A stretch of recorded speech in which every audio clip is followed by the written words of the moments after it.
Okay, ladies and gentlemen, before we officially start the webinar, let's pray our gratitude to the God Almighty for His grace and guidance to us all, so that we may be able to attend this webinar today. Let us pray.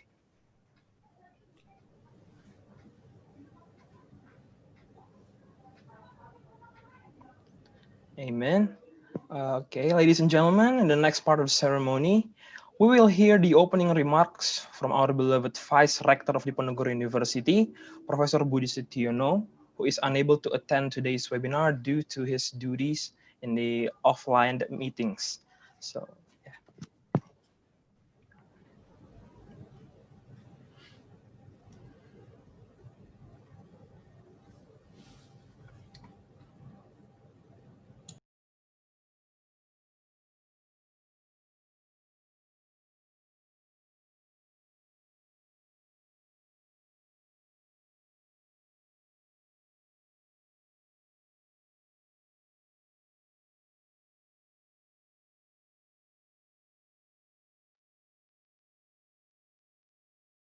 Thank you. Good afternoon, Your Excellency, Russian Ambassador to Indonesia, all respected speakers, guests, dean, vice deans, and all participants.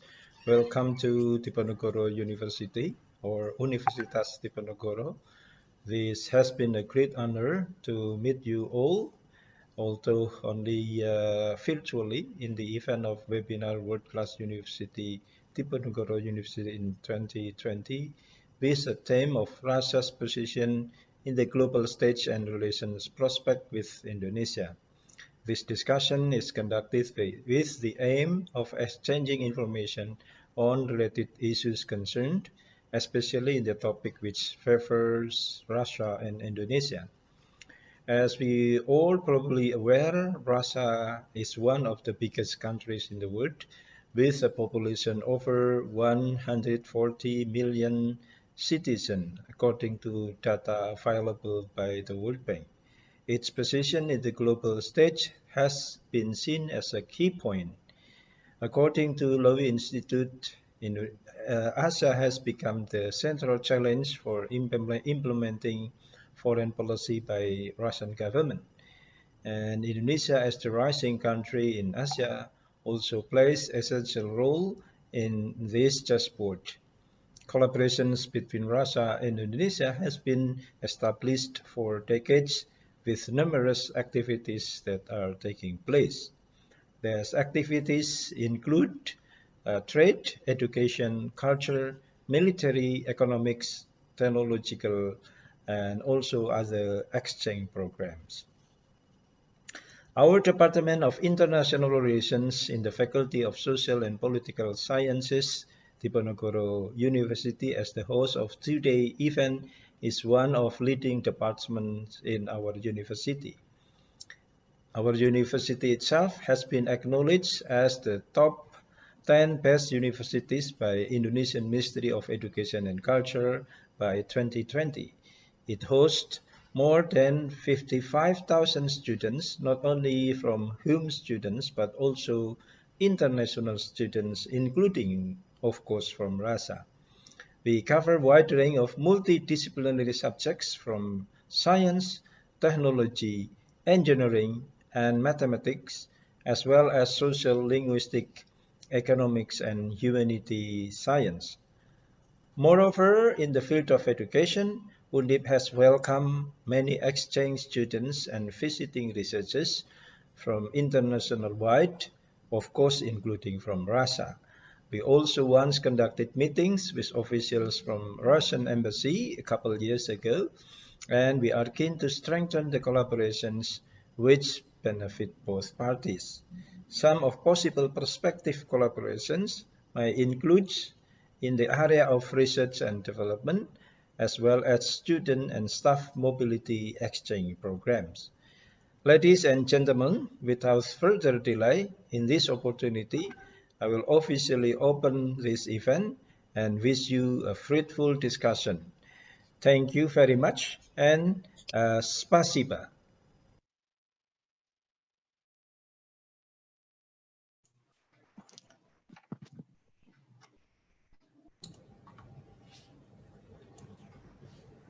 Okay, thank you, Mr. Vice Rector, for the opening remarks. Ladies and gentlemen, the subsequent event of the webinar is a cultural performance presented by Pamira Russia, where they will sing the famous Indonesian folk song Rayuan Pulau Kelapa or Pesnya Ostrova Palm, both in Indonesian and Russian languages respectively. The song itself was composed by a legendary Indonesian componist, Ismail Marzuki. The song, which was performed by Indonesian singer Gordon Tobing, was able to enamor the hearts of Russian people in the 1950s. The song got so popular then that Vladimir Karshogin translated the lyrics to Russian, componist Vitaly Geviksman assembled the arrangement, and Maya Golovnya popularized the Russian version of the song. Aside from being a very catchy song, Rayuan Pulau Kelapa also serves as a staple of the strong and firm relationship between the Republic of Indonesia and the Russian Federation, which will celebrate its 70th anniversary this year. So without further ado, for Mr. Setiaji of Permira and Ms. Anastasia Sisheva of Moscow State University, the floor is yours.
Mariami tiop limiami saya Lesami dremnimi pakli saya Stranglarana ya Indonesia Sersya lubok direndani Tanah airku aman dan makmur, Pulau Kelapa yang amat subur, Pulau melati pujaan bangsa sejak dulu kala. Melambai-lambai nyiur di pantai, berbisik-bisik Raja Kelana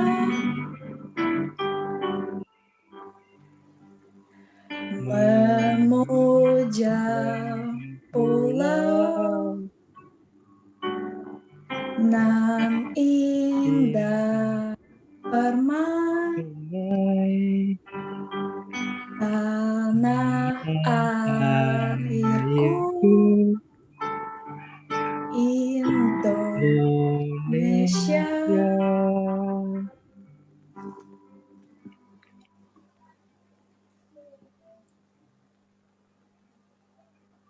Thank you very much from Permira Russia and Ms. Anastasia Sisheva for the amazing performance.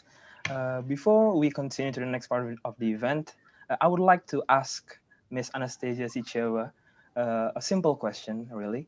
What are your impressions on Indonesia so far? How do you like the Indonesian people or the culinary? Oh, yes. So actually, I really love Indonesia because actually I have been studying Indonesian for the 4th year, so for 4 years already, and I have fallen in love with Indonesia completely. So I love Indonesian people. I'm so keen on Indonesian culture. I like Indonesian cuisine, and just the atmosphere of Indonesia really is attractive to me. So yes, I Thank you really love.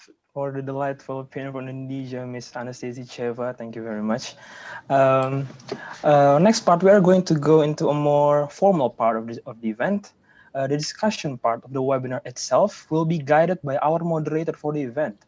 She's a lecturer in the International Relations Department of Diponegoro University. For Miss Sherry Charlotte Petipelohi, we invite you to guide the discussion. Thank you, Marcelino. Wow, what a great performance from our beloved students from Indonesian Students Association in Russia, or Permira, right? And I am sure it is hard to sing in completely different language, but they do it well. Thank you very much for the performance. And good afternoon, ladies and gentlemen. Her Excellency Mrs. Lyudmila Georgievna Vorobieva, Ambassador of the Russian Federation in Indonesia. Respectable Director of Russian Center for Science and Culture, or RCSC in Jakarta, Mr. Vitaly Aleksandrovich Glinkin, the honorable lecturers, students, and all participants from International Relations Department, Universitas Diponegoro. Ladies and gentlemen, my name is Sherry Charlotte, and I am your moderator for this seminar. I am very pleased to see you here and welcome all of you to this seminar entitled Russia's Position in the Global Stage and Relations Prospect with Indonesia. Ladies and gentlemen, we will have 3 separate sessions. The first session is presentation from Mrs. Lyudmila, and during this presentation, all participants, lecturers, and students may begin to type all the questions in the chat room, and I will read all the questions on the final session, and which is a questions and answer session. And after the presentation from Mrs. Lyudmila, we'll be invited to enjoy a song performance video from Mrs. Lyudmila and all Russian diplomats in Indonesia. The second session is presentation from Mr. Vitaly. And during this presentation, all participants, lecturers, and students may also begin to type all the questions in the chat room. You can find the chat icon on your Zoom screen, and I will read all the questions on the question and answer session. The third session is a response that will be delivered from our honorable lecturer and Secretary of Study Program International Relations, Universitas Diponegoro, Mr. Martin Hanura. And the last question is question and answer discussion. So ladies and gentlemen, without further delay, please welcome our first speaker. She is Mrs. Lyudmila Georgievna Vorobieva. She was born in 1964. In 1985, she graduated from the Moscow State Institute of International Relations, and she began her diplomatic service in 1989. In 2005 to 2007, she was a ministry consular, embassy of the Russian Federation in Thailand. In 2010-2015, she was ambassador of the Russian Federation in Malaysia. In 2015 to 2018, she was Director General, 3rd Asian Department, Ministry of Foreign Affairs of the Russian Federation. And from March 2018 until present, she is the ambassador of the Russian Federation in the Republic of Indonesia. And Mrs. Lyudmila, we will give you a 40 minutes presentations regarding Indonesia's Russia bilateral relations. Mrs. Lyudmila, the floor is yours. Thank you very much. Ladies and gentlemen, dear friends, it is indeed a great pleasure for me to be part of this very important event. Thank you very much for the interest that you have towards Russia. It's a special pleasure for me because I visited your beautiful city of Semarang in 2018, and it was the first Indonesian city apart from Jakarta that I have actually visited. Indeed, I have very good impressions, and your city is just lovely. I would like to visit Semarang once again, and maybe visit your university when we have this opportunity sometime in the future. So before actually I start talking about the Russian-Indonesian relations, and this year we're celebrating the 70th anniversary of our diplomatic relations between our two countries. I would like to give you maybe some few interesting facts about my country that you may know or you may not know. Just to give you an idea how interesting and diverse actually Russia is, and there are many things that are not very well known in the world about Russia. It has been mentioned, of course, that Russia is the biggest country in the world. Its territory is 1.5 times bigger than the territory of the USA, and it's equal to the surface of a planet called Pluto. So Russia is a planet in itself. The Trans-Siberian Railway is the longest railway in the world, and it links Moscow to Vladivostok, which is on the Pacific coast. It's more than 9,000 kilometers long, crossing 8 time zones, 87 cities, and 16 rivers. So it's the longest railways in the world. Russia is the only country that is not an island that is in the world surrounded by 12 seas. And among these 12 seas, unfortunately, only 2 are warm enough to swim in summertime, maybe 3 to 4 months. Do you know that Russia is only 4 kilometers away from America? And St. Petersburg is the most northern situated city with population exceeding 1 million people.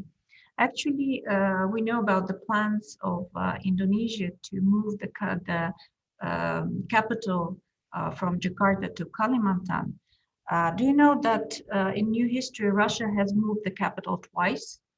The first time was in 1703 when one of our rulers, Tsar Peter the Great, moved our capital from Moscow to St. Petersburg, which was built from zero. And the second time in 1918, the capital was moved back from St. Petersburg to Moscow. Do you know that the Russian city of Oymyakon, which is in the northern part of our country, is the coldest in the world with lowest ever temperature registered in 1924. And the temperature was minus 71. Can you imagine that? And still people live in this city. Do you know that Russia has declared equality between men and women earlier than the USA, and it was in 1918. Do you know that Russians were those who invented electrical bulb, helicopter, color photo, radio, gas engine, automatic rifle gun, electrical submarine, periodic system of chemical elements, parachute, and many other devices? Do you know that the building of Moscow State University is the highest university building in the world? Do you know that the metal structure of the Liberty statue in New York was made in Russian city of Nizhny Tagil? Do you know that the Muslim population of Russia is, according to different estimates, from 15 to 20 million people? And it was mentioned that our population is 147 million people. So the Muslim population accounts for about 10% of our whole population. And these people are not migrants. These are people who lived in Russia for centuries. Islam came to Russia in the 8th century, much earlier than it came to Southeast Asia. Do you know that the biggest mosque in Europe was opened in Moscow in 2016? It was inaugurated by the President of the Russian Federation, Mr. Vladimir Putin, who in his speech mentioned that in a sense, Russia is also a Muslim country. So this is some interesting facts about Russia. Actually, some of them I didn't know myself. I found out when I was preparing for this meeting. If we look into history of our bilateral relations, we can also see some very interesting things that I would like to tell you. So on February 3, 2020, Russia and Indonesia has commemorated 70 years of diplomatic relations. Our leaders have exchanged congratulations on this meaningful occasion.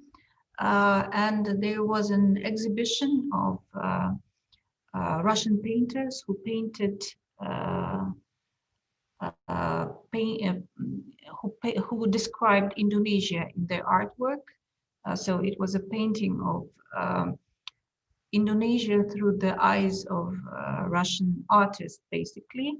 It was dedicated to this event, and also there was, we did it together with the Ministry of Foreign Affairs of Indonesia. There was a very good exhibition of archive documents of the history of our relations.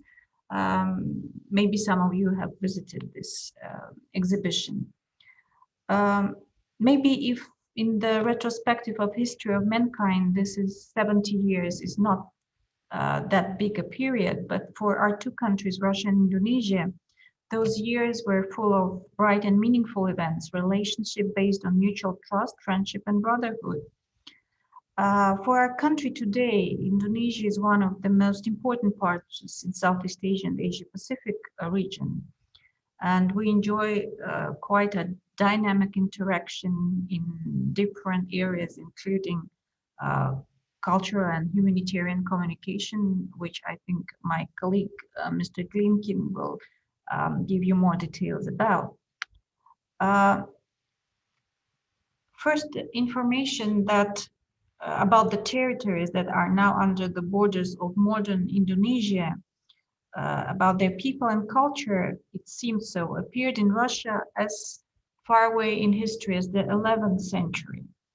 The monk of one of the monasteries in Kiev, he was called Nestor. He mentioned his country in his very famous book. Everyone in Russia knows it. It's called the Novella of Temporary Years. And in his book, Nestor explained about a mysterious country of Ostrovnitsa. The name is coming from Russian word Ostrov, meaning island. And modern scientists are convinced that under the term of Ostrovnitsa, Nestor described ancient Indonesia. Later on, more and more data was coming about Indonesian territories and culture. In 1806, Russian researchers Ivan Krusenstern and Yuri Lysyansky passed through Sunda Strait and South China Sea during their trip around the world.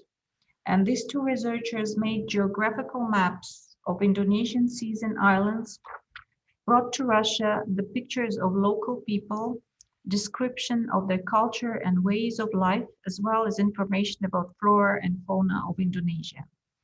In 1553, the same route was taken by frigate ship Pallada, and one of the passengers, a famous Russian writer, Ivan Goncharov, described Java Island as the most luxurious place in the world. There were a lot of exchanges actually between Russia and the Indonesian archipelago during the 19th century. I will not talk much about that, but it's impossible not to mention the main name of an outstanding Russian scientist, Nikolai Miklucho-Maklay, who spent 10 years from 1870 to 1880 making research studies in Indonesian region, including in Ambon and Halmahera Islands, as well as in the Papuan territories.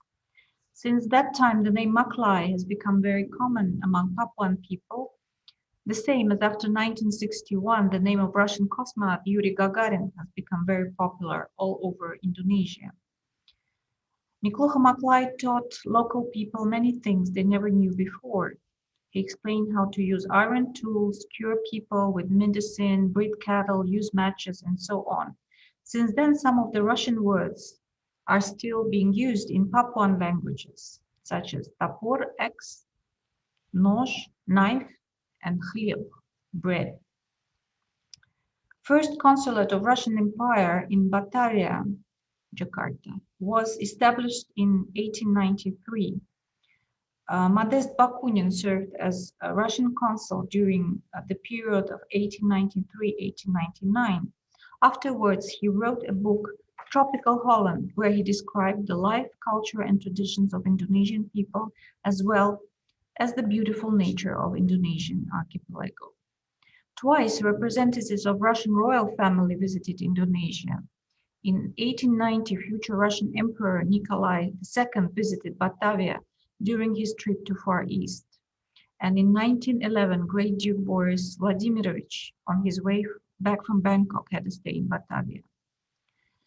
Russian-Indonesian ties become very strong under the presidency of Sukarno, who was fascinated by Russian cultural traditions, and he was a very good friend of the USSR. He visited our country 4 times. By the way, the Indonesian word saudara, brother, which was so popular in your country during Sukarno era, is very close in meaning and pronunciation to the Russian word sudar, and has approximately the same meaning. Sukarno addressed our people as saudara, saudara, or brothers. Every time President Sukarno talked to the Russian audience, which sometimes consisted of tens of thousands of people, like in Moscow State University or Luzhniki Stadium, he always concluded his speech with the Indonesian proverb, "Jauh di mata, dekat di hati," far from eyes, close to the heart, which since then has become very familiar to Russian people.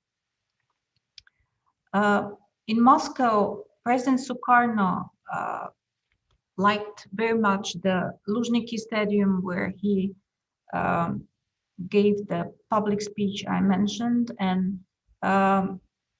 he asked our then leader Nikita Khrushchev to help build a similar facility in Jakarta.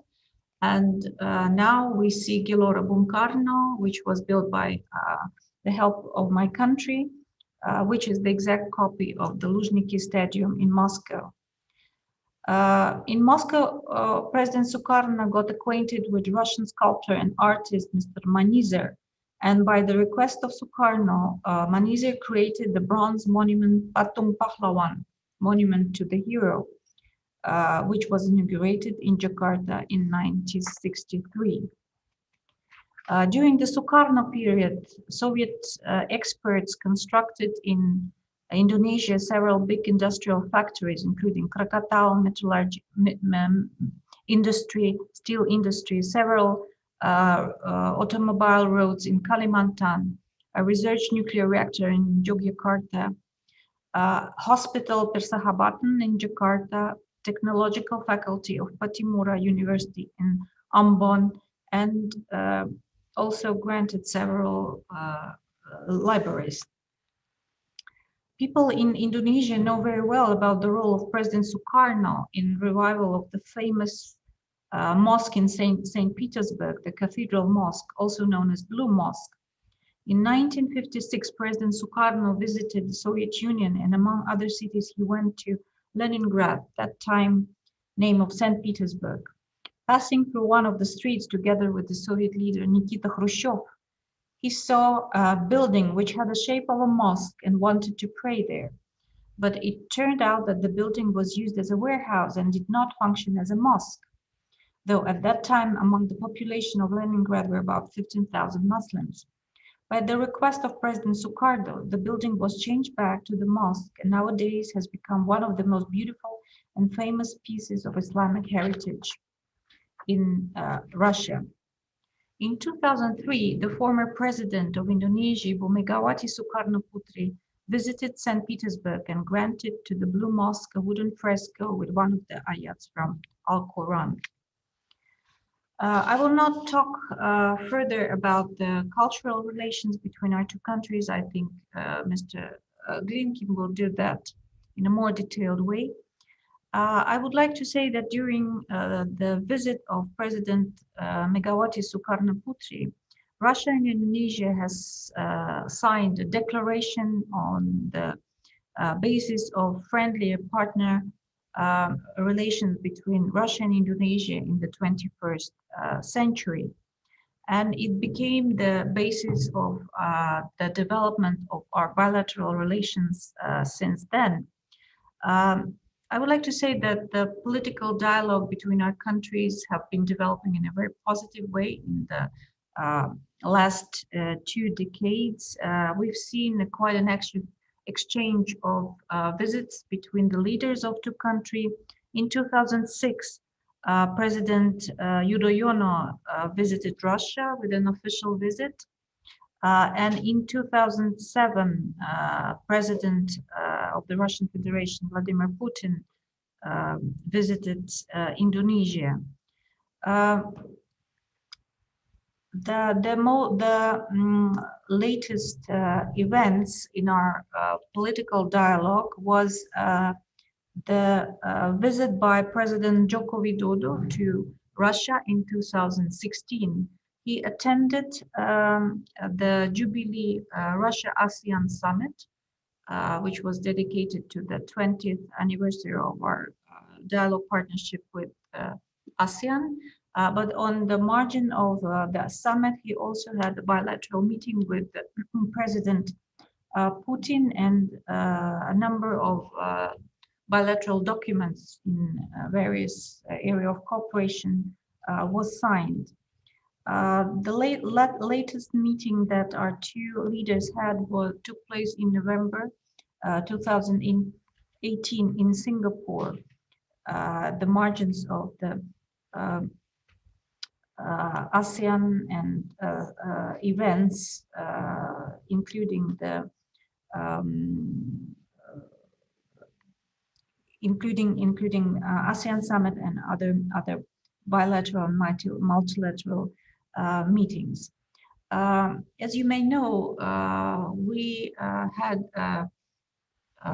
quite a big program of events scheduled for this year and dedicated to the 70th anniversary of bilateral relations. Unfortunately, because of the pandemic, we had to cancel these plans, or at least to postpone them at the time when it will be possible to have offline meetings. We were planning to have another summit of our leaders either in Jakarta or in Moscow. We had plans for our president to come to Jakarta, and President Joko Widodo was invited as the main guest to attend the St. Petersburg Economic Forum that should have taken place in June this year, but unfortunately these events were cancelled. We hope that they will take place next year or when it will be possible to do so. Why the special meaning that we attached to this summit? Because we were planning to for our 2 leaders to sign the declaration on strategic partnership that would, as we hope, boost our bilateral relations to a new level and actually show the level of trust and interaction that we have between our 2 countries. We also have prepared a large number of bilateral documents and agreements in different areas, including the economy, law, investment, culture, etc., etc. Hopefully that will take place sometime next year. I would also give a positive assessment to our bilateral trade and investment relations. At least the dynamic is positive. Of course, if we look at the combined population of 400 million people of our 2 countries, we can do more. That is definite, because last year our trade turnover was around $2 billion. For this year, the assessment is about the same. At least no negative dynamic, despite the not very conducive economic environment and the pandemic that we are witnessing now. Actually, we have some positive development in the economic area. For instance, as you know, Russia is part of the Eurasian Economic Union, and we are in contact with the government of Indonesia, as Russia is a part of the Eurasian Economic Union, to have closer cooperation, not only with Russia, but with all the members of the Eurasian Economic Union. We had the memorandum signed on cooperation between the Eurasian Economic Commission, which is the I would say, controlling body of the Eurasian Economic Union. And now also good news in the framework of the Eurasian Economic Union, we have established a working group to explore the possibilities to have a free trade agreement with Indonesia. So this kind of agreement will, of course, allow to have access for Indonesia not only to the market of Russia, but also to the other members of the Eurasian Union and vice versa. Coming back to our political dialogue, I would say that what is important for us, for Russia, that we have many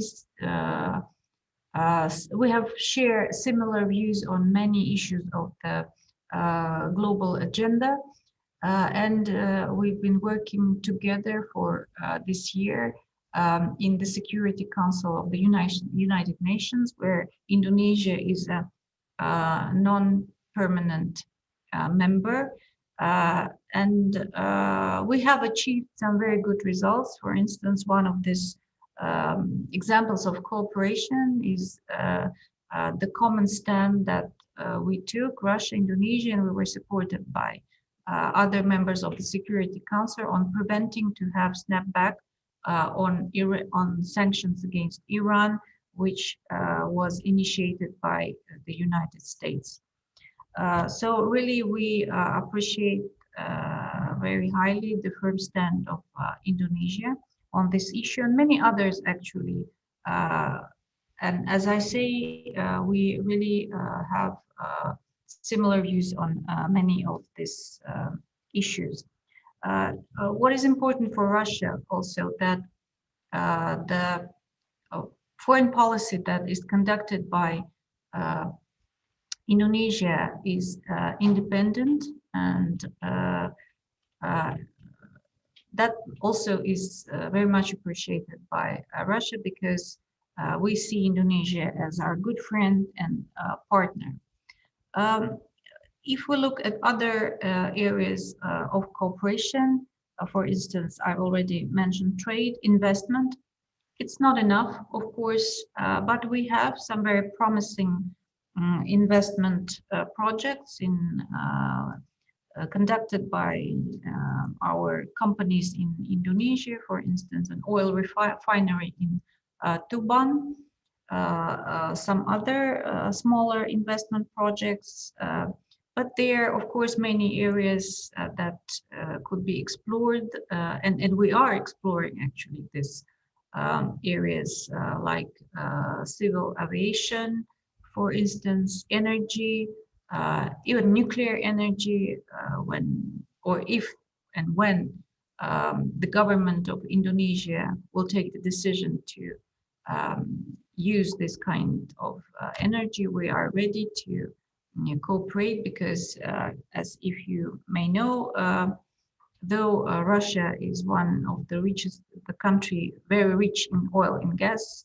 resources and coal resources, still 20% of the electricity in our country is generated by nuclear facilities. We have a vast experience in helping other countries to build nuclear facilities. We have currently joint projects in 13 different countries of the world, including India, Iran, Bangladesh, Belarus, Uzbekistan, Turkey, and others. So if the government of Indonesia takes the decision, we're ready to cooperate. High-tech area, of course, and actually many others. If we look at our humanitarian exchanges, well, I will not mention education. This is the privilege of the portfolio of Mr. Glinkin. But we have cooperation in education. Also, I cannot exclude tourism. Well, unfortunately, the pandemic stopped a lot of things that were going on, but before the pandemic started, we had more than 160,000 tourists in Bali alone last year. And if you ask young people in Russia, say Indonesia, what is the first that comes to your mind? Everyone will say Bali. Of course, Bali is immensely popular in Russia. We opened a direct flight, which unfortunately was cancelled because, or temporarily stopped because of the pandemic. Between Moscow and Denpasar, it was operated 3 times a week since October 2018, which also boosted our bilateral exchanges. Of course, I'm sure that you will be interested in the subject of the vaccine and the cooperation that we can have with Indonesia in the anti-COVID vaccine area. I would like to say that in Russia now we have developed 3 different kind of vaccines, which are on different stage of trials. Maybe you've heard about Sputnik V. This is the first vaccine in the world that was officially registered as such. It is on the final stage of clinical trials, and it was tested not only in Russia, but in other foreign countries like Belarus, Brazil, Arab Emirates, and some others. And hopefully by the end of the year, we can start mass vaccination of population in Russia.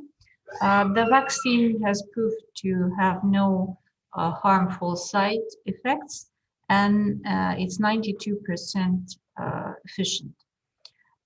We have other 2 vaccines developed by different research institutions in Russia. They are on first and second clinical trial stage, but sometime next year we hope that they will be also ready and we could use them to inoculate our people. There was maybe I'm sure that you are aware that there was a lot of criticism against the vaccine Sputnik V, and the reason for that was that the allegations were that you cannot develop a vaccine that quickly. Well, I'm of course not an expert, but according to the information that we have from the Gamaleya Institute that developed the vaccine, actually the reason why it was done so quickly, that the researchers didn't start from zero. Gamaleya Institute before that has developed vaccine anti-Ebola and anti-MERS. And based on this platform, the anti-COVID vaccine was developed. We share the view of Indonesia that every country has the right to have access to the vaccine and inoculate the population against the COVID. We're ready to cooperate with Indonesia on that. And some of Indonesian companies have shown interest in buying and working together with us on the vaccine. So they are in contact with the relevant bodies of the Russian Federation to get this vaccine into Indonesia. and hopefully we can work together so that the pandemic will be stopped and that we can resume our contacts and go further with developing our cooperation. Well, with that, I think I will stop. I will be really happy to answer the questions if there are any. And it was mentioned that we would also like you to listen to the version of Rayuan Pulau Kelapa in Russian and Indonesian. We shoot this video also in commemoration of the 70th anniversary of our diplomatic relations, and this song is performed by our embassy diplomats, most of whom speak Bahasa Indonesia. So if it's possible, please, we would like you to see this video. Thank you for your attention. Terima kasih. Okay. Thank you very much, Mrs. Lyudmila, for giving such informative and interesting presentation regarding Russia's brief history and also social, political, cultural, and economic sector of this country and its relation with Indonesia. And for example, you already mentioned Russian scientist research in Indonesia. Indonesia-Russia's warm relations in Sukarno's era, Megawati visit to Russia, Jokowi visit to Russia in 2016 to sign various cooperation documents, and many other cooperation on bilateral and investment within Indonesia and Russia. Next, we are all invited to enjoy a song performance video from Mrs. Lyudmila and Russia's diplomat in Indonesia. Rahma Dinda, please kindly help us to put the video on screen.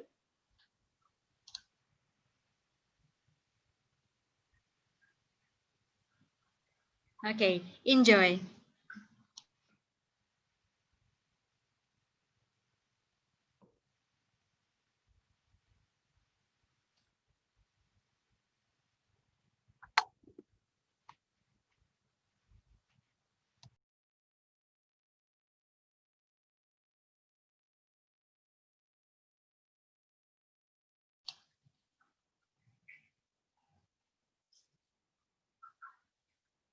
I'm sorry, but I can't hear the music. Rahma, can you help us?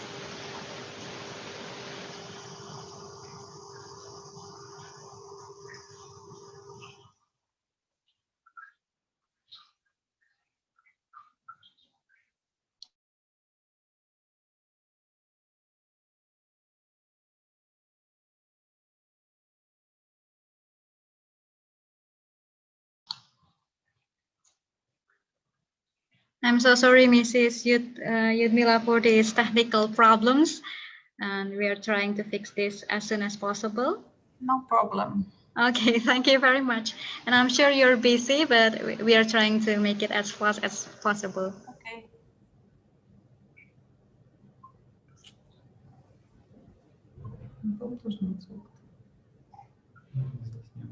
Не было.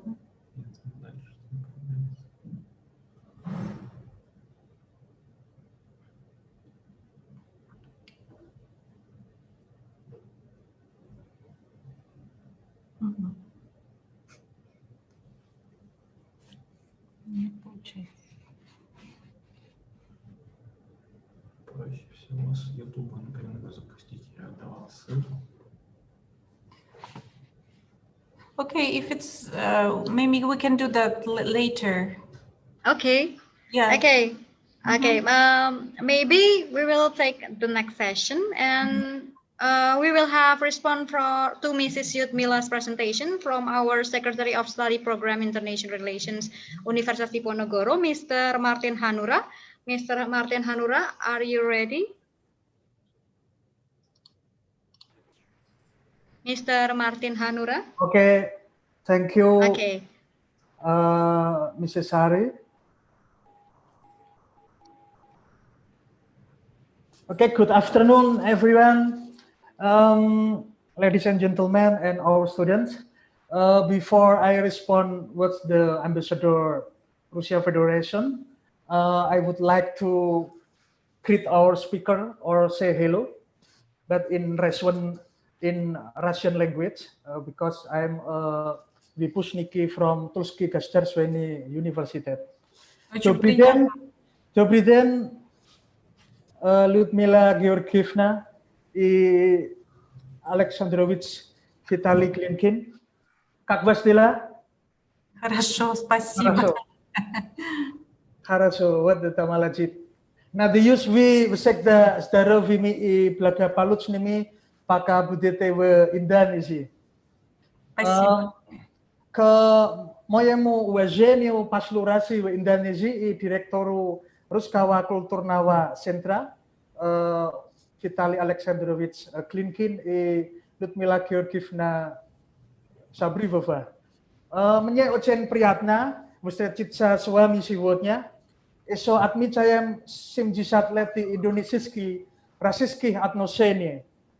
Я хотел бы поблагодарить вас за вашу готовность быть спикером в Diponegoro Universitas и делиться знаниями с нашими студентами.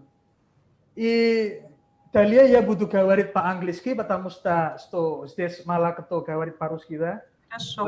Хорошо.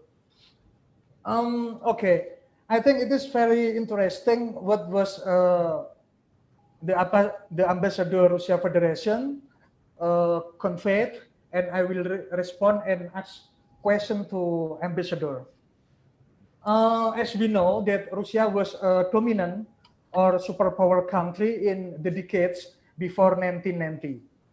Currently, according to some observers of international politics, Russia has the potential to return to being a superpower other than China. And we see the role and activeness of Russia in various international and regional organizations, such as the United Nations, WTO, G8, G20, and also bilateral relations with countries in the world, including finding solutions related to COVID-19. I would like to give question for the ambassador. The first question, is Russia trying to restore status superpower in the world, and how the way is Russia trying to achieve the status superpower? It's the first question. And second question, how important is Indonesia to Russia, and what makes Indonesia important? Thank you very much. The question for ambassador. Спасибо. Спасибо большое. Thank you very much. Very impressed by your Russian. And it's very, I'm very happy to hear you speaking Russian. Thank you so much. And the questions are very good.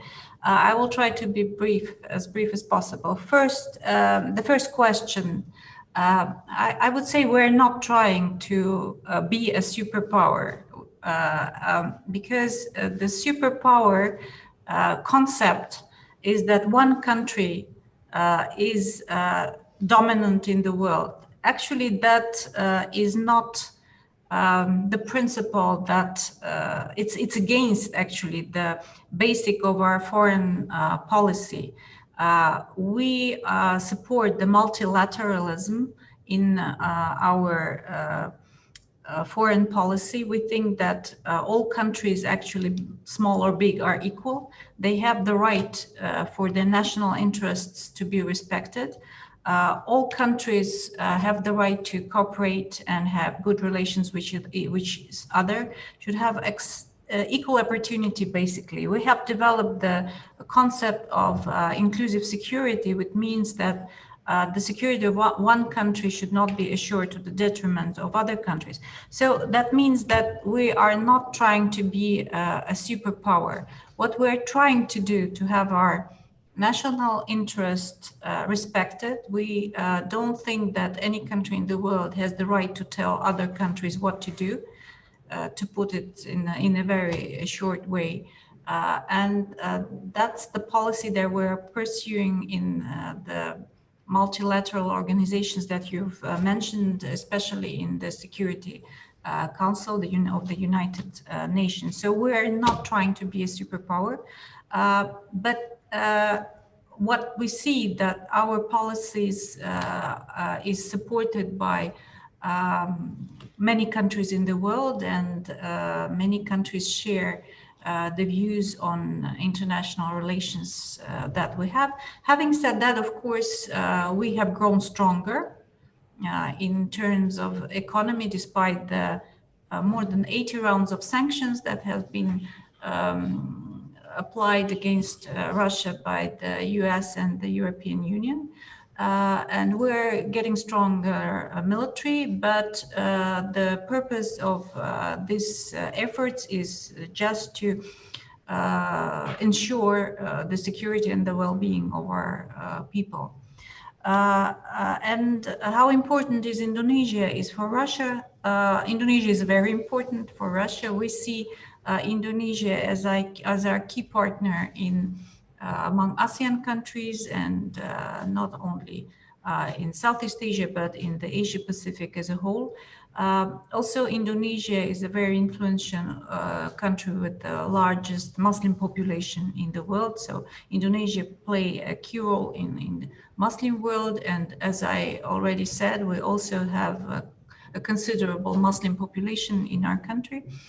We also participate in the work of the Organization of Islamic Cooperation as an observer. We have good relations with different countries, all countries in the Muslim world. So Indonesia is very important, and what also makes actually our relations very meaningful, that we have very similar views on international relations, on what is happening in the world, and how to ensure that the international relations develops in the way that would be to the interest of the people of both Russia and Indonesia. I hope I answered your question. Thank you. Okay, thank you very much. Okay, thank you very much, Mrs. Lyudmila, and of course, thank you very much for a short Russian language course from Mr. Martin Hanura, and of course for the response. Thank you very much, Mr. Martin Hanura. Okay, the next session is question and answer discussion, and I will select one question from all participants in the chat room, because we only have maybe 5 minutes for question and answer discussion, because Mrs. Lyudmila has busy schedule and she will not be able to stay with us until the closing session. So I will choose one question from Arinta Frida. She asked Mrs. Lyudmila. Good afternoon. Her name is Arinta. She would like to ask about the diplomatic relations between Indonesia and Russia. And as we know that diplomatic relations between Indonesia and Russia have reached 70 years. As long as diplomatic relations are established, are there any resistance faced by two countries? And then, what is the role of individuals in the partnership between Indonesia and Russia? Thank you very much. Well, thank you so much for this very interesting question, Ms. Arinta. Yeah. Resistance. There is no resistance neither in Russia or Indonesia. I think everyone in our countries understand the benefit of good relations between Russia and Indonesia, because what we're trying to do, both of our countries, is to cooperate. So basically the life of our two people, Russians and Indonesians, will be better as a result of this cooperation and friendship and these exchanges. I would say that inside Indonesia or inside Russia, there is no resistance because the intentions of both countries are very clear and transparent. Well, if there is resistance from third parties, well, I would say yes, there is some resistance, but I think that for us, it's non-relevant, I would say, because our intentions are clear, and we are ready, both the government of Indonesia and government of Russia, to develop this kind of friendly and good relations. The role of individuals in the partnership between Indonesia and Russia. Well, of course, the role of individual is quite important. If we look into history, for instance, during the times of President Sukarno and our leader Nikita Khrushchev, probably the personal relations that they enjoyed, they helped to boost our cooperation. I think that we can see very good personal relations between our two leaders now, President Putin and President Widodo. So in a sense, yes, it's important, but it's not overwhelmingly so, I would say, because apart from the personal relations, of course, there's the interests of the countries. And these interests are much larger than just personalities, however meaningful or important these personalities are. Of course, any person, I'm not trying to demean the role of the person, people, because of course the big things come as a result of the efforts of every person. So if all of us, we strive to make our lives better, to make our relations better, of course, I think the result will be very good. Thank you. Okay, thank you very much, Mrs. Lyudmila, and I hope for the next 70 years or maybe 700 years, Indonesia and Russia will have a good bilateral relations. Thank you very much, Mrs. Lyudmila, for the enlightening answers. And ladies and gentlemen, because Mrs. Lyudmila has a busy schedule, she will not able to stay with us until the closing session. But we are very grateful because Mrs. Lyudmila has been given us her precious time for all of us. One more time, Mrs.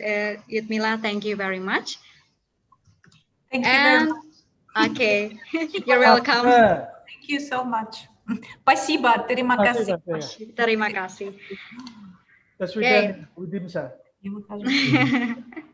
Okay, thank you very much. And ladies and gentlemen, without further delay, the next session of this seminar will be presented by Mr. Vitaly Aleksandrovich Glinkin, if I'm not mistaken, the pronunciation, Director of Russian Center for Science and Culture, or RCSC in Jakarta. Mr. Vitaly, are you ready? Yes, sure. Okay, thank you very much. Mr. Vitaly, the floor is yours for 40 minutes. Thank you. Okay, thank you very much. Let me introduce my office. Anyway, I know that some of you visited our office, Pusat Kebudayaan Rusia. Oh, I'm sorry. First of all, good afternoon, Selamat siang, and thank you very much that you invited me to participate in this conference, and a lot of thanks to the organizers of this conference, because it is very much important not to lose the contact even in such a time, and to support these contacts, to exchange the opinions, especially in such an important date in our relations. For your information, it is not just 75 years of the establishment of diplomatic relations. It is also, as far as I remember, 55 years of establishment of Pusat Kebudayaan Rusia in Indonesia. And for us, of course, it is also very much important date. That is also the year of 75 years of the great victory in the Second World War. And for Russia, it is also one of the most important dates in the calendar. Now, okay, let me introduce our office, what we are doing, why we are here, and how we are working. Russian Center of Science and Culture was established in 1965, and since that time we are responsible for all humanitarian, educational, scientific, and culture contacts between our countries on the territory of Indonesia. We have not in Indonesia, we have not the largest office in the world. Even more, we have, I think, one of the smallest offices, unfortunately. But anyway, the facilities are enough for the current situation. What we are usually we have approximately 40, 50 in between 40, 50 events in our office and all over Indonesia. This year we have planned for 72 events. Among them, more than 30 events must we planned in our central office, and the rest all over Indonesia. Unfortunately, of course, our plans was very seriously corrected by the situation in the world, and unfortunately, we have postponed the most of the most important events. For us, it was very serious strike that we could not arrange the Immortal Regiment movement event on 9th of May. For us, it was very serious loss that we could not arrange the Day of Russia event, and a lot of other quite large scale events, and very much interesting with very nice programs. But anyway, in all the bad things, we have to try to find the good things. Let me say that for me, for my office, it was a very good thing that anyway we have found that it is quite easy, quite interesting to work through the internet. We saved the main two directions fully,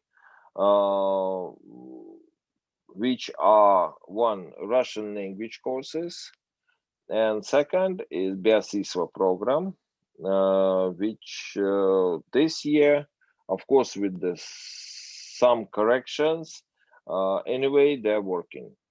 Russian language courses, we shifted to the online, and at the moment we have approximately 60 students in our courses, and I wish to use this opportunity to invite all of you to join our courses. It is very much interesting because we made a absolutely new program, specially combined, specially made for the online course. Anyway, we saved all the paper program, I mean, for those who are studying offline, but it will also work in the online course. And at the same time, we seriously enlarged the geography of our Russian language courses. Now we are working all over Indonesia. We have students from Sulawesi, Kalimantan, Papua, from Ambon, and from other regions, even from Banda Aceh. And it's a very nice experience. Let me say, it's not so easy as we expected, but anyway, it is very much important and very much resultative part of our work. We we decided that we will save, even when the situation will become normal, we will save this format, and of course we will just add the offline normal courses. Thus, we will enlarge this direction for bettering of our services. Another part of the work, and very much serious part of the work, is beasiswa program. Let me give you some small historical detail that 5 years back we had only one. Actually, we had 50 quotas for general Indonesian students and 50 quotas for the railroad program students. That all in all, we had, let me say, just 50 quotas. At the moment, we have 161 quotas fully for the general public. And you can imagine that 161 students this year we utilized, I think, fully, as much as it was possible. At the moment, we have reported approximately 150 students who are studying mostly distantly in the PATFAC. I mean, that is preparatory faculty for the first year. If you don't mind, I will stay a bit more, I will spend a bit more time for explaining you the details of the beasiswa program. Maybe some of you knows the information, has the information about this program, but I'm sure that most not. The program is quota program, upon which we are sending students, we are giving Indonesian citizens the free of cost education program. Student must pay for himself for traveling, visa, staying, living in Russia, and so on. I'm sorry.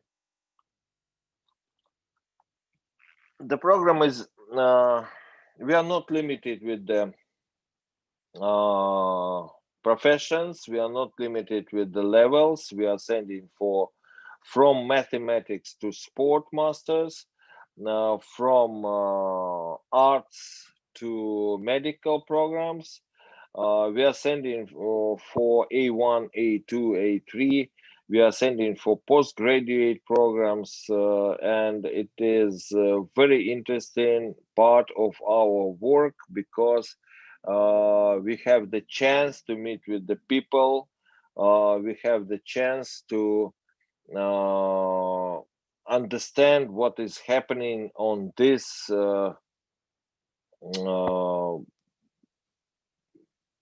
we are understanding what is the situation with the educational programs in different spheres, and for us it is very much interesting.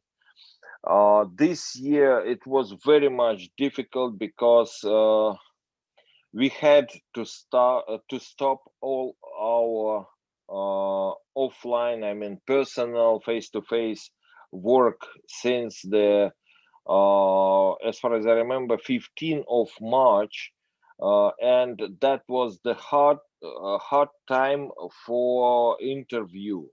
The process for the regulation for the routine procedure for the BSISWA includes the interview, by the way, very simple, very short interview. But anyway, we had to stop and shift it all to the online interview program. This year I met with more than 400 students. We did a great job for making this routine bureaucratic, I'm sorry, we are bureaucrats, what to do, bureaucratic work, and finally we found that we can manage this program even this year. At the moment, we are finalizing the scrutiny work, and I think that at the beginning of the next year, students will go to Russia. Our office, central office, located in Moscow, we actually structure of our system is that we are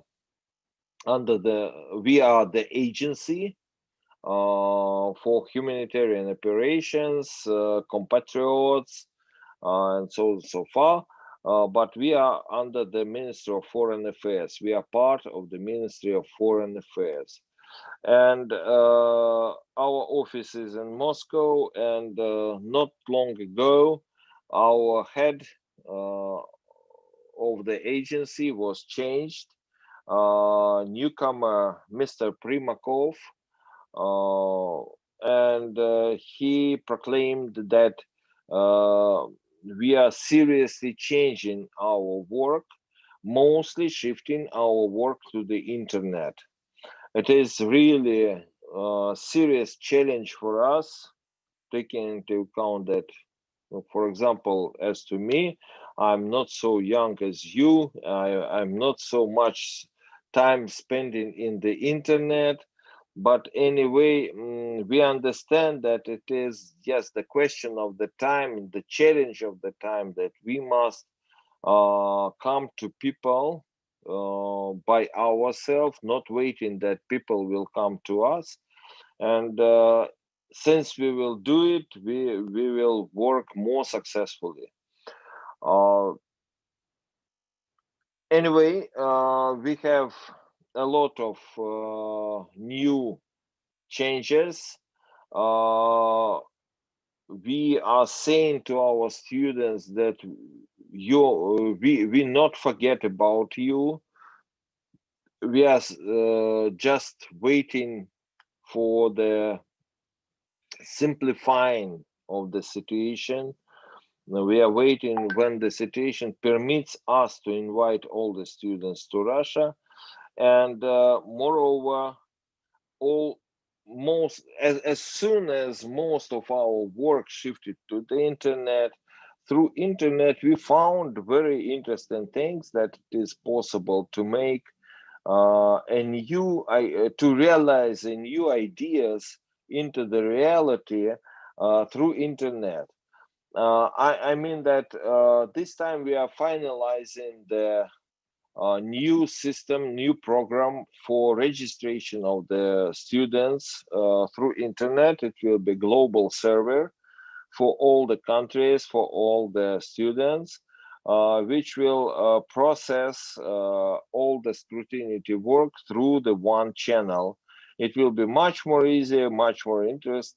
And finally, let me open you a small secret that before sometimes the work of our central office was independent from our offices abroad, and we just our offices abroad just faced with the results occasionally, finally.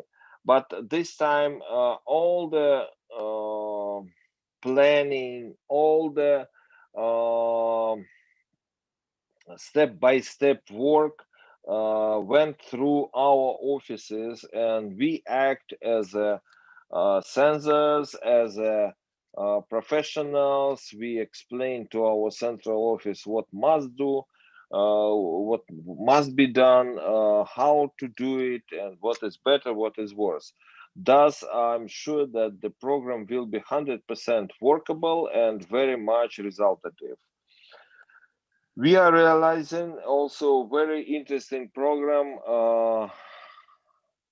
We starting to work with the regional administrations of Indonesia, and that is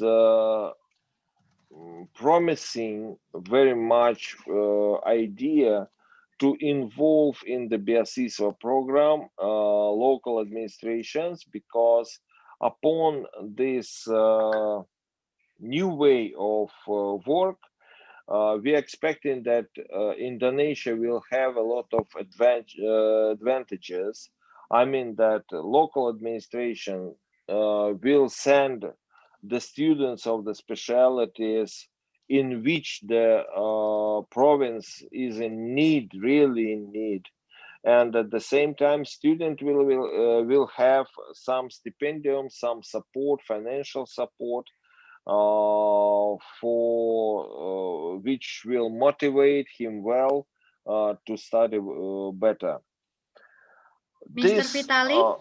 Yes, Mr. yes, Vitaly, I'm so sorry finishing. for that interruption, Mr. Vitaly. According to the rundown, we only have 5 more minutes for your presentation. I'm finishing. Oh, you're finishing. Thank you very much. Yes, Thank it's you. okay. Finally, let me give you one more small secret.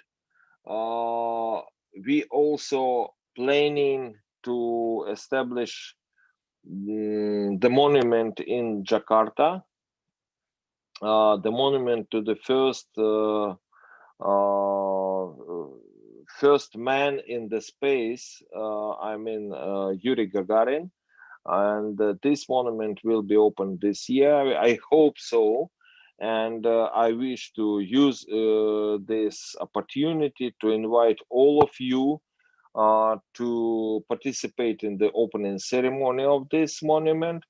And of course, to obtain the information about this event, you must follow our Facebook page. Okay, this what we are doing this year. I think it's quite difficult to shrink all the information which we have in this 20 minutes. We are working. We are very much interested to enlarge cooperation with Indonesia. We are very much interested in enlarging of cooperation between the Russian universities and Indonesian universities. And I'm ready to answer the questions. Thank you very much. Terima kasih banyak. Terima kasih. Thank you very much, Mr. Vitaly, for giving such informative and interesting presentation about Russia and other, of course, especially about Beasiswa or scholarship in Russia. Next, we will enjoy the delayed performance from Mrs. Lyudmila and Russia's diplomat in Indonesia first. And after this video, I will choose 3 questions from chat room that will be answered by Mr. Vitaly. Rahmadinda, are you ready? Please help us to put the video on screen.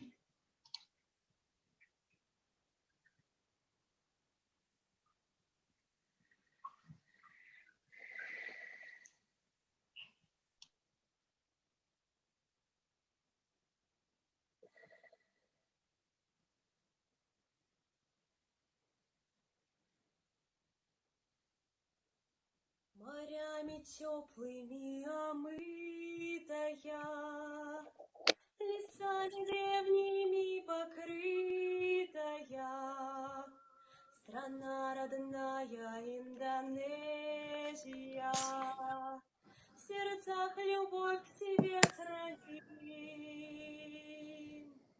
Тебя лучи ласкают жаркие, тебя цветы одели яркие, и пальмы стройные раскинулись по берегам твоим.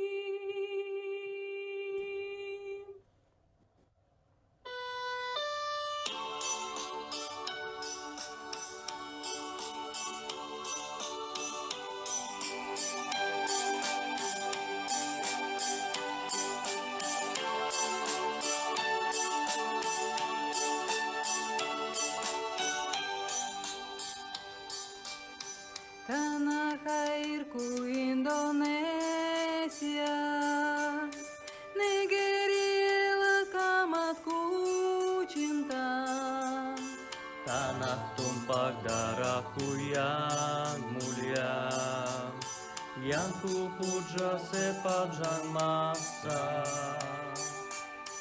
Tanah airku aman dan makmur, Pulau kelapa yang amat subur, pulau melati pujian bangsa sejak dulu kala.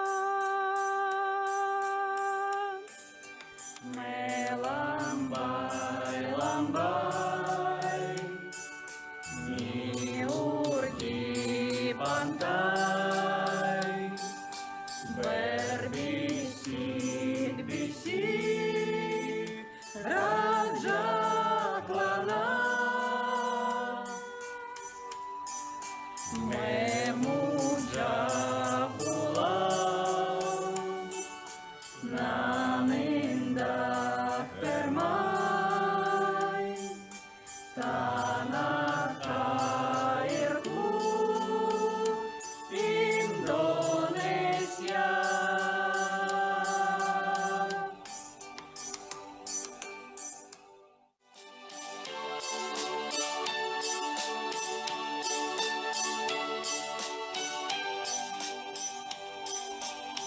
Морями теплыми омытая, лесами древними покрытая, Страна родная Индонезия, в сердцах любовь к тебе храним.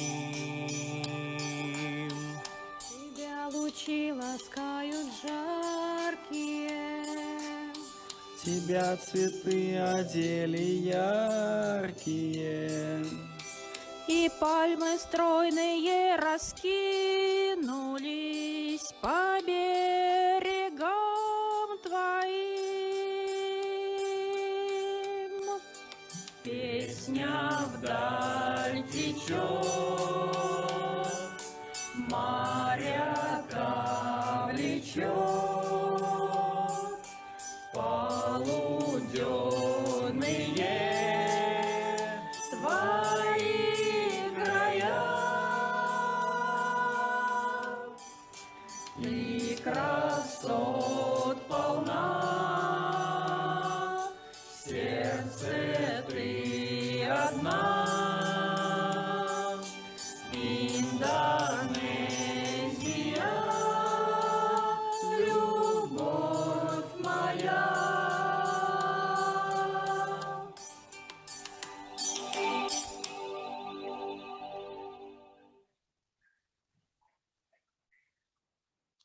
Okay, what a great video performance. And without further delay, we come to the next session, that is the question and answer discussion.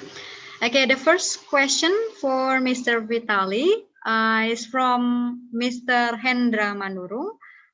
He asked Mr. Vitaly a question about how Russia's smart power influence is able to compete with other global major powers in Southeast Asia region and particularly Indonesia. Mr. Vitaly, do you? Okay. Yes, I'm here. Actually, we are not. It's not maybe correct word, smart power, because let me say about humanitarian power. Because smart power, all the power is smart, yeah. Mostly in the state, in the world meaning. Anyway, it looks like something we are losing. Humanitarian power. My agency, my office, we are working with the humanitarian power, and we are trying to. At the moment, we are trying to understand in which fields we can be most resultative in Indonesia. For the world, Russia is I think, in the first places of making humanitarian, of supplying of humanitarian products in the world. We are trying all the best to help people. We are trying to present what we can do. I know that, for example, when I worked in Pakistan, there was an earthquake, very serious earthquake in Pakistan, and Russia was the first who supplied the air mobile hospital to the most suffered region. But unfortunately, nobody saw it because all the news agencies showed that how Americans or some British, they visited the suffered regions, but nobody showed the Russian hospital. Thus, we think that the most important thing for us, the most important way, is not just to supply the humanitarian cooperation, not just to supply the humanitarian products, but to show that Russia is doing that. It must be a simultaneous process. We are ready to work with Indonesia. We are ready to open work, to clear work, and at the moment we are working. It's quite hard because of the situation, but anyway, we are trying to find the most important for Indonesia and most interesting for Indonesia ways what we can do here. Okay, thank you very much. I hope the answer is clear, Mr. Hendra Manurung, and thank you for the question. I will go to the second question. Second question is already waiting. Mr. Vitaly, you have second question from Alif Farhan, and he asked you a question. Mr. Vitaly, I understand that there is the word culture in the Russian Center for Science and Culture, and he believes that movies are part of culture. He talks about movies. He have watched some old Russian movies from the Soviet times, such as Solaris by Andrei Tarkovsky, and the oldest one from 1950s called The Cranes Are Flying. And he has a question for you. Will there be a way that RCSC will promote more original Russian movies in maybe not just entertainment, but also in education? If you can answer about the Russian movies, Mr. Vitaly, maybe you can answer that. Yes. I'm just opening the chat page, and I'm writing the how to find the films. Just a second. Well, okay. Actually, Russia had opened the archives, and most of the films at the moment are free to watch through the YouTube. Yes. And there are actually several filmmakers who opened their database of the films and full versions of the films, and moreover, most of these films have been translated into English, or they has some kind of the subtitles on different languages. Please use YouTube. I wrote in the chat Mosfilm. Mosfilm is one of the most famous producers of the films.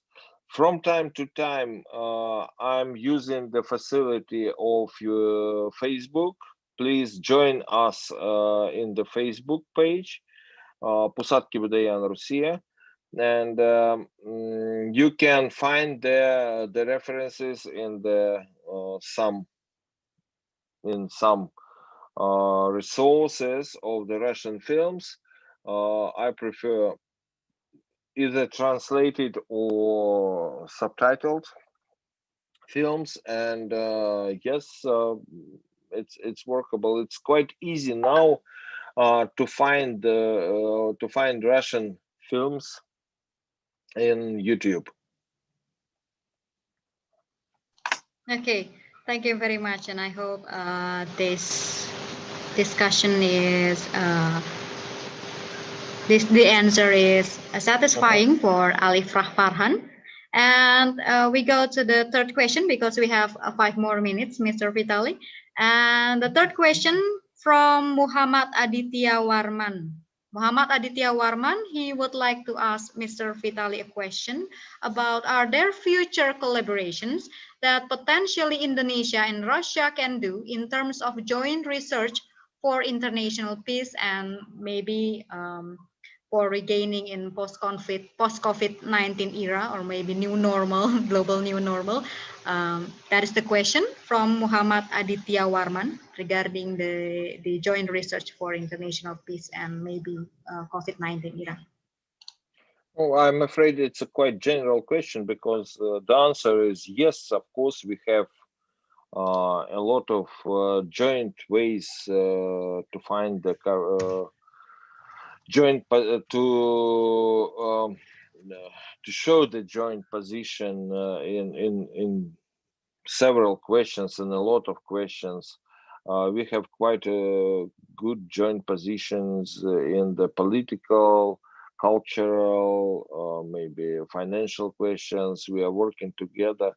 I fully agree with my ambassador, Her Excellency Mrs. Vorobieva, that we have very, very active and density, maybe let me say, density schedule of our intergovernmental contacts, inter-official offices schedule, because I know that embassy is very, very much busy with the contacts with the delegations, even this time, even this quite problematic for this questions time. But of course, our countries are independent, and this independence shows us that from time to time we have different opinions in some questions. But as our Minister of Foreign Affairs says, Mr. Sergei Lavrov, that this is the question for discussion. If we have some different opinions, we have the chance to discuss them. We must discuss them, these questions, and that is normal way of our diplomacy. Okay, thank you very much, Mr. Vitaly, for all the comprehensive answers, and I hope all participants will have a good answer from Mr. Vitaly and satisfying answer from Mr. Vitaly. Okay, the next session from the rundown is cultural performance. Is that correct? A cultural performance from Indonesian Student Association in Russia, or Permira, another cultural performance. I will return the next session to Marcelino. Marcelino, are you ready? Yes, Miss, I am ready. Okay, you're ready. So the next session will be held by Marcelino. Okay. Thank you very much, Miss Shari, for the passing of the torches of the event. Next up, we have another cultural performance performed by the delegation of Permira, Russia. This time it will be in the form of poetry. The poetry itself is titled "Hey There, Russia, Mother Country." The poem will be read by Mr. Claude Zeth Rakakbau as a delegate of the Permira, Russia. And for the audience, the meaning of the poem will be provided in the chat box below. To Mr. Claude Z. Rakakbau, the floor is yours.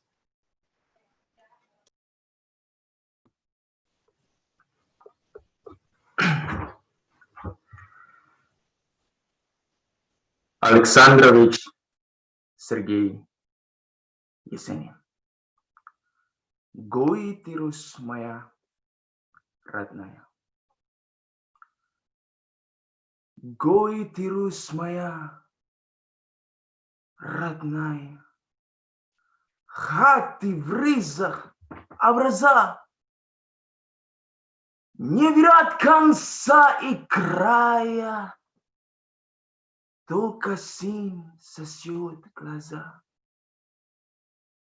Как зауживая молец, я смотрю твои поля. У низеньких околиц звонно чахнут тополя. Пахнет яблоком и медом. По церквам твой кроткий спас. И гудит за карагодом на лугах веселый пляс. Побегу по мету стежки на привол зеленых лег. Не навстречу, как сережки, прозвенит девичий смех. Если крикнет рать святая: Кентирус, живи в раю! Я скажу: не надо рая. Дайте родину мою.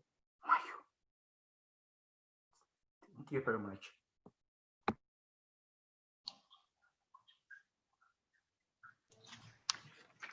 Thank you from Mr. Claude Z. Rakakbau for the presentation of the poem, which is so very beautiful.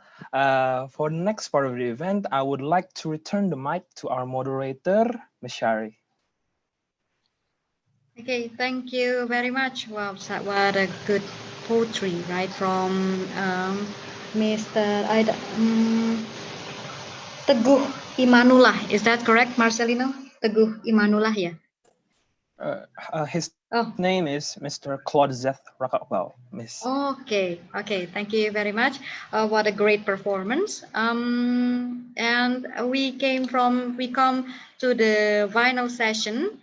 Final session is, and I'm very grateful, especially for Mr. Vitaly and Her Excellency Mrs. Lyudmila for the attendance in this webinar. And I know both of you are very busy, but you already gave us your time for our webinar, and we are very grateful, and thank you very much for both of you. And the next session is closing part.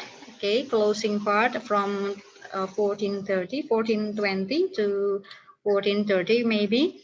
And I will give the next session to Marcelino, and this is my last session. Thank you very much for all cooperation from Pusat Kebudayaan Prancis, and also thank you very much. I'm here. I will be with you. I'm sorry. Thank you very much, Mr. Vitaly. What a great presentation and answers for all the question, maybe hard question. I'm sorry if I picked the hard question for you. Okay, thank you very much, Mr. Vitaly. Okay, Marcelino, the floor is yours. Thank you very much, Mbak Shari. To Mr. Teguh Imanullah, would you like to give regardings about the event and the webinar today? Okay, thank you. Do you hear my voice? Loud and clear, sir. Okay, thank you.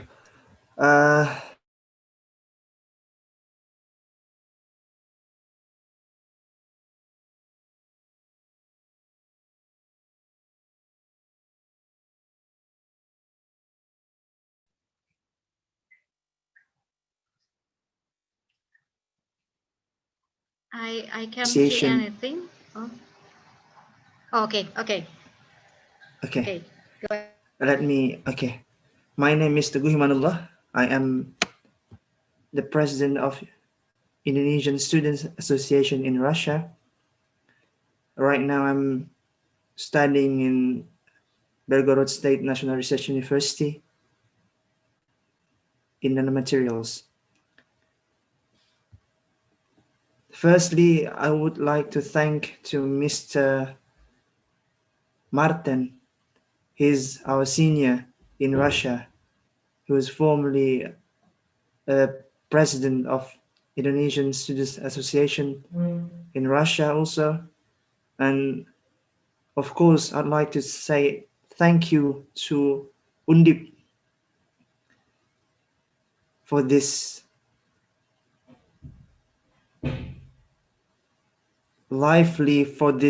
incredibly nice webinars. I learned a lot from this webinar about Indonesian and Russian relationship for these past 70 years. As a young Indonesian student who can study abroad by Russian government scholarship, and as the president of the Indonesian Students Association in Russia, I really appreciate this remarkable relationship between two nations, and that deepens the connection between its citizens. As you can see, one of the proofs that I was talking about is how well understand young Russian women singing along an Indonesian song. And even this song is highly well famous in Russia, where you can find this on daily basis in Moscow and St. Petersburg. As well as our own student who can speak and clearly read Russian poetry.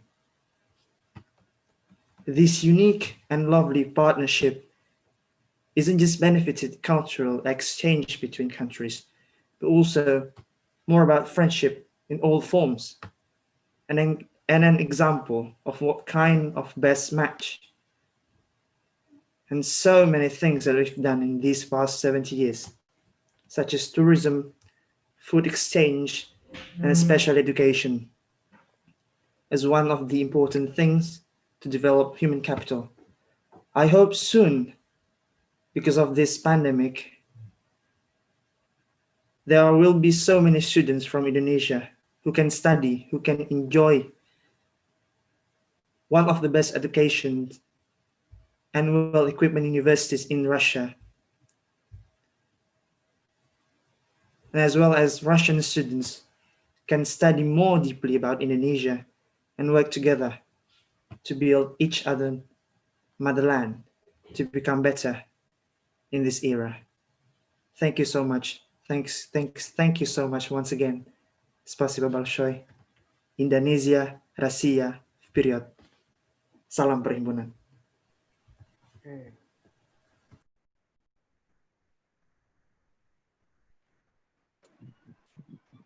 Thank you very much, Mr. Teguh Himanullah, pardon me, for the amazing regards about today's webinar and Indonesian-Russian relationship. Now, beloved audience, we are heading towards the end of today's webinar. But before we close and we end this WCU UNDIP International Seminar, we would like to invite all of the attendees to turn on your cameras so that we may take a collective picture together.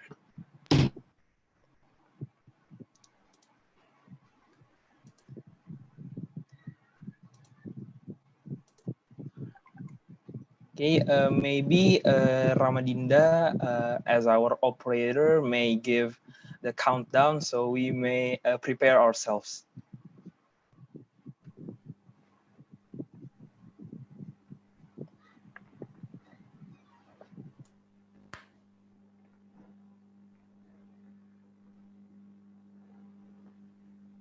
Okay.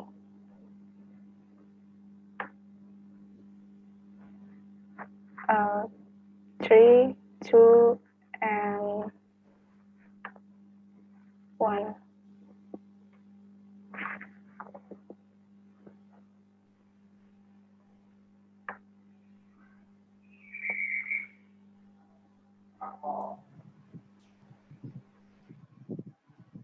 Okay, one more time, maybe Dinda, just for the good of it. Okay, wait.